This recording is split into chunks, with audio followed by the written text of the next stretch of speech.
Hi, Bible భాషానికి స్వాగతం. ఊరు Abraham గారి యొక్క జన్మస్థలం. ఊర్ అనేటువంటి హీబ్రూ పదం యొక్క ఉత్పత్తి మరియు దాని యొక్క అర్థం. ఊర్ అనగా దీని యొక్క మూలము ఓర్ అనేటువంటి హీబ్రూ పదములో నుంచి ఊర్ అనేటువంటి పదం రూపకల్పన చేసుకుంది. ఓర్ అన్నటువంటి హీబ్రూ పదం యొక్క అర్థము ప్రకాశము, లైట్, అగ్ని, జ్యోతి.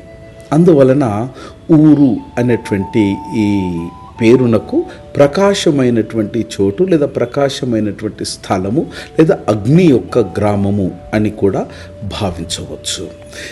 Place of fire or city of light or fiery city అని ఆంగ్లంలో చేయవచ్చు. బైబిల్ గ్రంథంలో దీని యొక్క ప్రస్తావన మొట్టమొదటగా ఊరు అనేటువంటి నగరం కిల్దీల ఊరుగా ఆదికాండంలో 11వ అధ్యాయంలో ప్రస్తావించబడినది. ఇది అబ్రహాం గారి యొక్క జన్మస్థలం. భౌగోళిక నేపథ్యంలో ఊరు అనేటువంటిది ప్రాచీన కాలంలో ఇది యూఫ్రటీస్ మరియు టైగ్రిస్ రెండు వెవ్వేరు నదుల ద్వారా పర్షియన్ గల్ఫ్లో కలిసేవి. ఆ కాలంలో పర్షియన్ గల్ఫ్ అబ్రహాము సమయంలో ఊరు నగరానికి అతి సమీపంగా ఉండేది. అందువలన ఊరు అనేటువంటి నగరం ఒక ప్రసిద్ధిగాంచినటువంటి నౌకాశ్రయ నగరముగా ఉండేది.